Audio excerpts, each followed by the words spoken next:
B-1, or the Bone, as it's dubbed by the men and women of the 9th Bomber Squadron at Dyess Air Force Base, isn't your average bomber.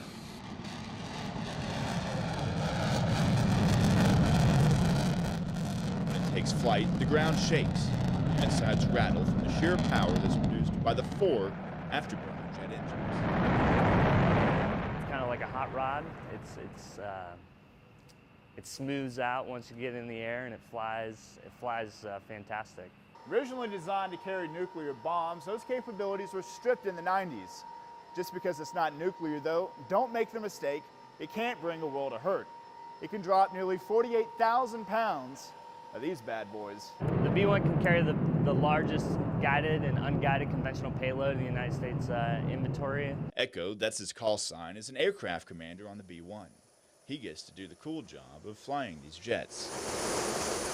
Fly a B-1 is an amazing experience. It's humbling. I'm extremely blessed to be able to have the opportunity to do that. It's amazing to be a part of a 4-man crew in the cockpit, and being able to innovate, be efficient and effective, and be good at our job to accomplish the mission. Manning the Bone is just a small part of the equation though. I tell everyone there's 4,000 fingerprints on every B-1 out on the ramp, because it, no kidding, takes everybody on this base to make this mission happen. Eric Lord is the commander of the 9th. He's tasked with making sure everyone is ready within seconds' notice. The mission that's going on is here is to prep for whatever that next phone call may bring us. Recently, the mission has had a higher profile. The Bats regularly fly to Anderson Air Force Base in Guam, where they take part in exercises flying over the Korean Peninsula, countering the recent nuclear threats made by the North Korean dictator Kim Jong-un. More recently, the B-1s flew missions over the Middle East, punishing the Assad regime in Syria for its use of chemical weapons against its own people. Despite its age, the B-1's supersonic speeds, coupled with its refueling capabilities, make it the perfect weapon to strike anywhere, at any time.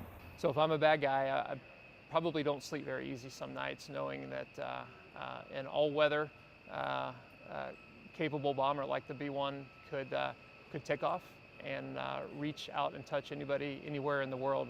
Recently, it's gotten tougher to keep these birds in the air though. We're the smallest Air Force that we have ever been. You know, back in the days, 600,000 plus airmen, thousands of airplanes. We're now about 325,000 airmen, give or take, and just a small fraction. So we have less than 200 bombers in the inventory right now. So we've decreased in size. We're the smallest we've ever been. However, the appetite for air power, the appetite for global vigilance and global strike is as great as it has ever been. The shrinking fleet comes with its own share of problems too. The B-1s and Dyess were built in the 80s, and parts are increasingly harder to come by. A lot of them have to be contracted out now. It's nothing you just go pick up off the shelf. I mean, they have to rebuild and rebuild and rebuild the same parts, and finding a contractor that actually take that under to do is our challenge, our biggest challenge probably. Sometimes those parts aren't even available for Staff Sergeant Michael Cameron and his crews. We keep a Camberg around here so we can, we know which jets are better off, so we'll keep moving parts around to make sure that we're getting the mission done. Despite those budget shortfalls, the Bone has to be regularly upgraded. The best part about the B-1 is the B-1 community.